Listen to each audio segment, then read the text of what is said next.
Good evening, everyone, and welcome to the virtual public information meeting for State Project 004-0136, which is the replacement of bridge number 2112 carrying Route 10 over an unnamed brook in Avon, Connecticut.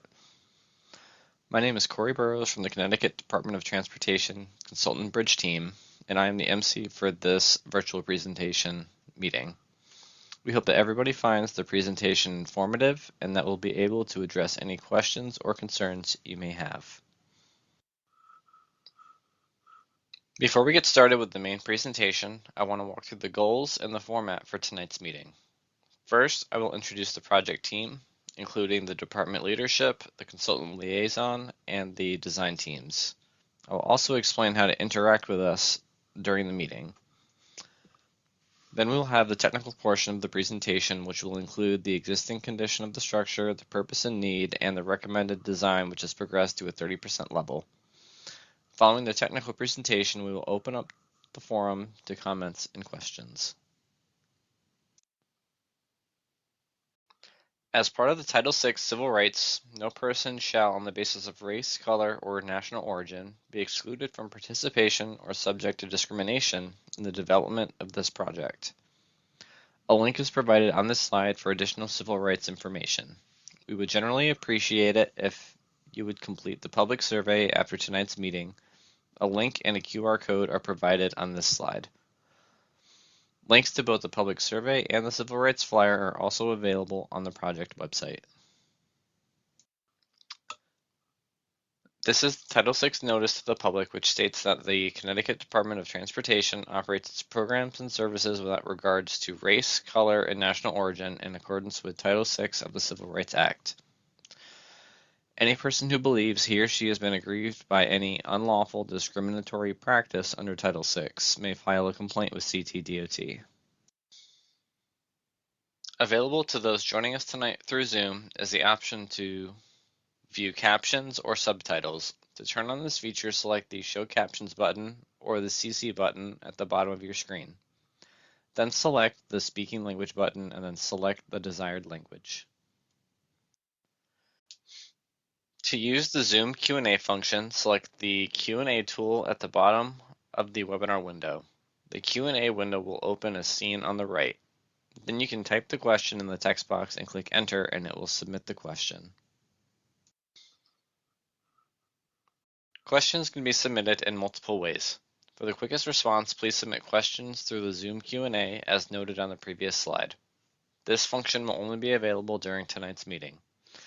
If you would like to submit your questions through email, please use the email provided, dotproject004-0136@ct.gov. And lastly, if you prefer to submit your question by phone, you can call 860-594-2020 and leave a voicemail. Please state your name and reference the project number as the reason for your call. The project email, voicemail, and Q&A box will be screened by the project team, and the project team will then read the questions out loud. Questions may be asked at any time during the presentation, but they will be answered at the end. There is also a project webpage where a recording of tonight's meeting will be made available. The webpage will also include information that was explained on how to leave questions and comments on the project.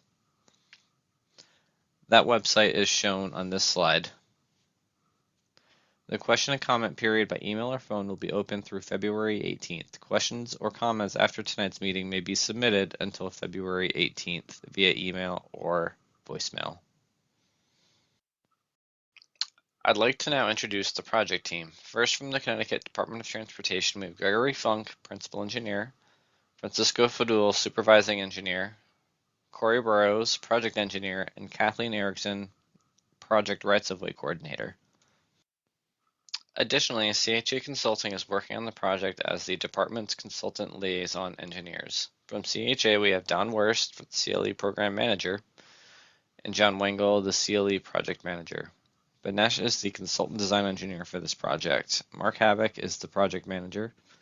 Ryan Allard is the roadway lead, and Steve Allman is the traffic lead.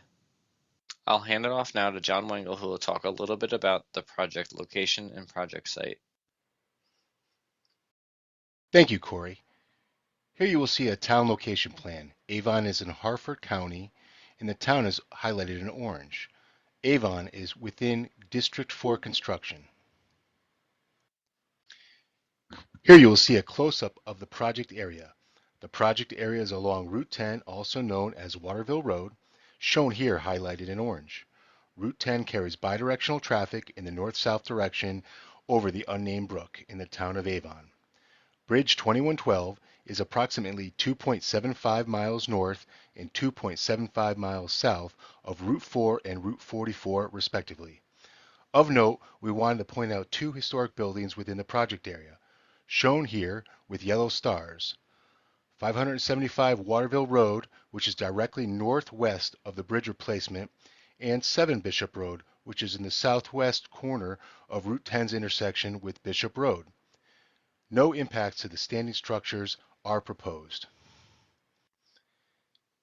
Now I'd like to introduce Ms. Kathleen Erickson, the Connecticut Department of Transportation's Right-of-Way Coordinator from the Divisions of Rights-of-Way. Thank you. Thank you, John. So again, my name is Kathleen Erickson, and I'm a project coordinator with the department's Division of Rights of Way. Our office is responsible for acquiring property rights that are needed for transportation projects all throughout the state. So I'll just be giving you a brief overview of what the acquisition process looks like. However, before I get further into that, I do just want to mention that the specific property impacts for this project are still being finalized, so they could change as the design progresses. Also, any property rights that are acquired are done so in accordance with Connecticut General Statutes Sections 13A-73 and 13A-98E, as well as the Uniform Act. So the right-of-way acquisition process begins once the project reaches a development milestone and all of the impacts for the project have been determined. At that point, each affected property owner will receive from our office a formal letter of intent to acquire, along with a property map depicting the exact property rights to be acquired. You can see on the screen here just a sample of what the property maps look like. Next, our office will determine the fair market value of those property rights, which will then be used to create an offer of just compensation. The property owner will receive the offer in writing, and a right-of-way agent will be available to meet with them to discuss the project, their specific impacts to their property, and explain the state's offer. The property owner will then be given a reasonable amount of time to consider the state's offer and to enter into negotiations. And then once an agreement has been reached, the department will prepare all the necessary documents in order to record the deed and the property map on the town land records. However, if an agreement cannot be reached, in order to maintain the project schedule, the department may acquire the necessary property rights through its power of eminent domain. If that were to happen, the state would file a notice of condemnation with the Superior Court, along with a monetary deposit in the amount of the state's offer. The property owner would then have 6 months to file an appeal if they felt that the state's offer was inadequate. Now, whether or not the owner chooses to appeal, the money that's deposited in the court is available to be withdrawn by the property owner at any time. It is important to note, too, the state will only be acquiring the property rights that are necessary for the project. But if there are any questions regarding the right-of-way acquisition process, I'm happy to answer them during the Q&A portion of tonight's meeting. But for now, I'm going to turn it over to Mark to continue on with the presentation. During the previous public information meeting for this project, we discussed the proposed bridge replacement details. We will be covering these summary points, but will not be going into detail regarding the bridge replacement. However, we are happy to address any questions that you may have regarding the bridge replacement at the end of the presentation. Bridge number 2112 was built in 1927 and is an 8-foot single-span concrete slab bridge supported by stone masonry abutments and wing walls. The existing roadway width is 30 feet wide, and the road has an average daily traffic of 15,000 vehicles per day. The proposed bridge will be a 12-foot precast concrete box culvert with reinforced concrete wing walls. The proposed roadway width will accommodate two 11-foot wide travel lanes and two 7-foot wide shared use shoulders. New MASH-compliant bridge and approach rail will be installed. Full-depth pavement reconstruction at the approaches will remove the substandard vertical sag curve. This bridge replacement project provides a service life of approximately 75 years for the new bridge. focus of this presentation is to go over the proposed roadway widening portion of the project. The roadway widening portion on Route 10 will be between Talcott Notch Road and Old Farms Road. The proposed roadway width will accommodate two 11-foot wide travel lanes and two 7-foot wide shared use shoulders. Full depth pavement, shoulder reconstruction, mill and overlay for the entire project area, new MASH compliant approach rail, and minor drainage improvements. Here you can see the proposed roadway sections at different locations along Route 10. The section on the top of the page represents the full depth reconstruction portion of the project. This will be implemented on both sides of the proposed bridge replacement for approximately 1,100 feet in the middle portion of the project limits. The section on the bottom represents the milling and overlay portions of the project and will be implemented for the first 700 feet of the project and the last 1,650 feet of the project. Both sections include two 11-foot wide travel lanes, one in each direction, and two 7-foot wide shared use shoulders, one in each direction. These next 4 slides show the proposed roadway plans. This first one shows the beginning of the project near the intersection of Talcott Notch Road and Route 10. This section of the project includes milling and overlay, as well as grading on both sides of the road, as shown in green, to accommodate the proposed roadway widening. The second roadway plan here includes the proposed bridge replacement, which is shown in orange near the center of the screen. It also includes full depth reconstruction of the roadway, shown in yellow, and grading, shown in green, to accommodate the roadway widening. The third roadway plan here is where the roadway work transitions back to milling and overlay, which is shown in gray, and also includes grading for the proposed roadway widening in green.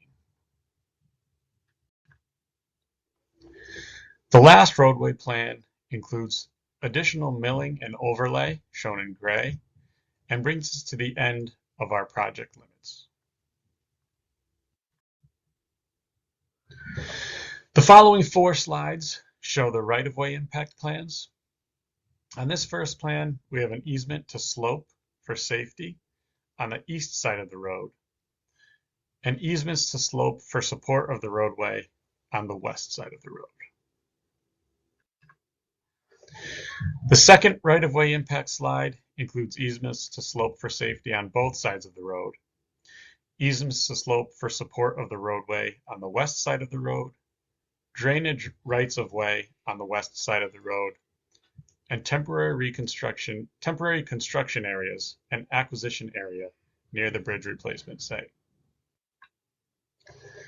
The next right-of-way impact plan includes an acquisition area, easements to slope for the support of the roadway, and drainage rights-of-way on the west side of the road. It also includes easements to slope for safety on the east side of the road. The last rights-of-way impact plan does not include any new easements or drainage rights-of-way impacts that we did not see on the last slide. Moving to our detour plan, maintenance and protection of traffic. The detour shown here will be in place for 2 weeks during the bridge replacement construction. This detour includes the use of Route 44 to the north, West Avon Road to the west, and Route 4 to the south. Thank you, Mark.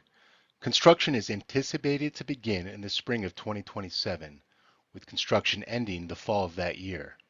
Construction costs are estimated to be $7.1 million, comprising of 80% federal funds and 20% state funds. Work will be done at zero cost to the town of Avon. The project's schedule and costs are preliminary and subject to change. Before we move on to the live Zoom Q&A portion of this meeting, I would like to replay the question and answer slide we saw earlier. Questions can be submitted in multiple ways. For the quickest response, please submit questions through the Zoom Q&A as noted on the previous slide. This function will only be available during tonight's meeting.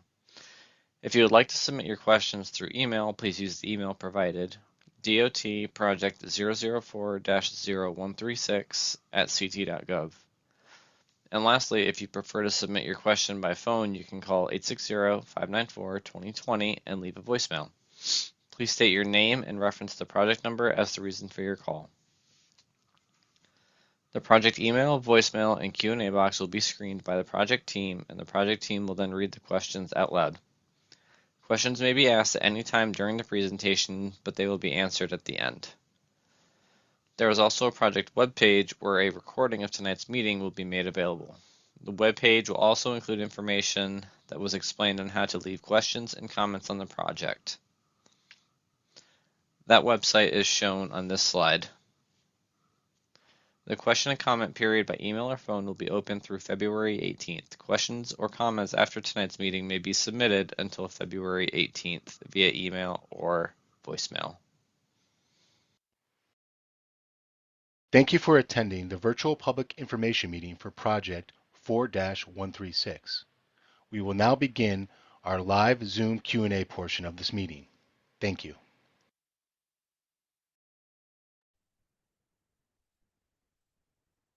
Thank you everyone for attending, and now we will begin the live Q&A portion where you can ask questions, make comments about the projects, and interact with the design team.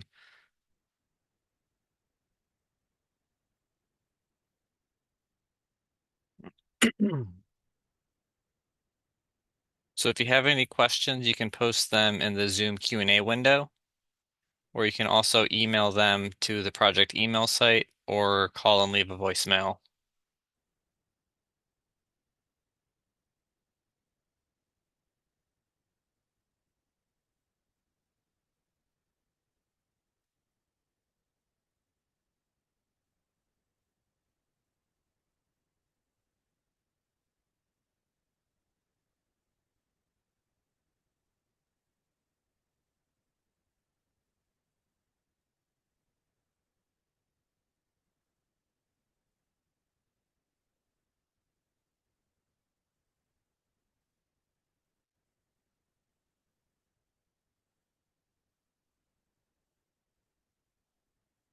I think we'll give it another couple minutes for any questions any attendees may have.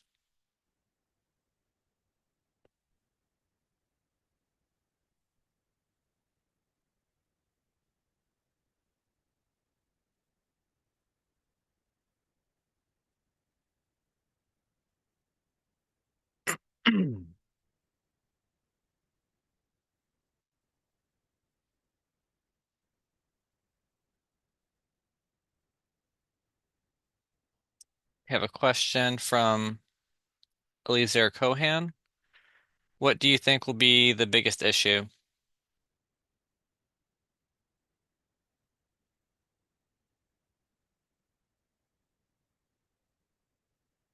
John, do you want to answer this one live?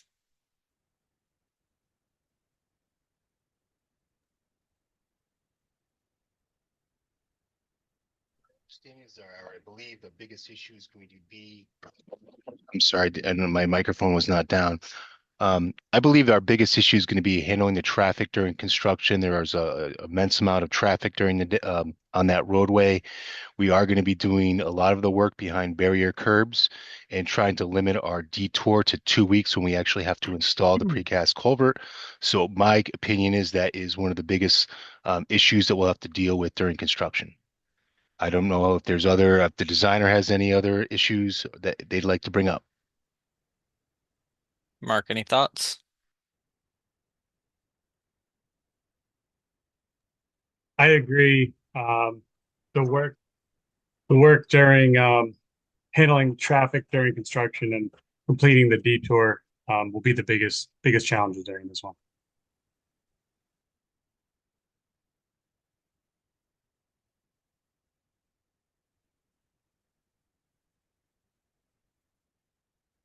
As a reminder, if you have any questions after the meeting concludes, you can also send the question in via email or call and leave a voicemail. That comment period is open until February 18th.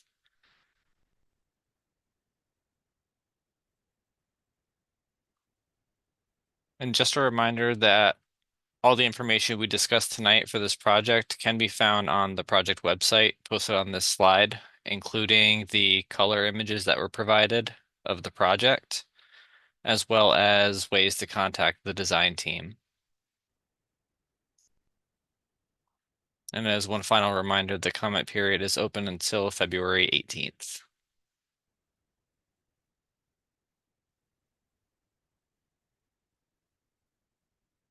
I think I'll give it another 2 more minutes for questions if nothing else trickles in.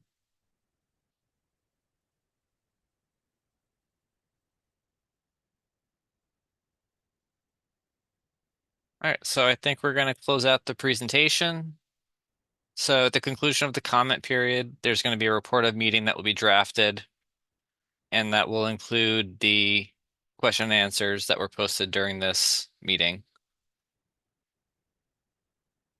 As a one last reminder, the comment period is open until February 18th, so if you have any questions or comments following the meeting, please reach out to the design team at the email address shown on this slide. Thank you, and have a great night, everybody.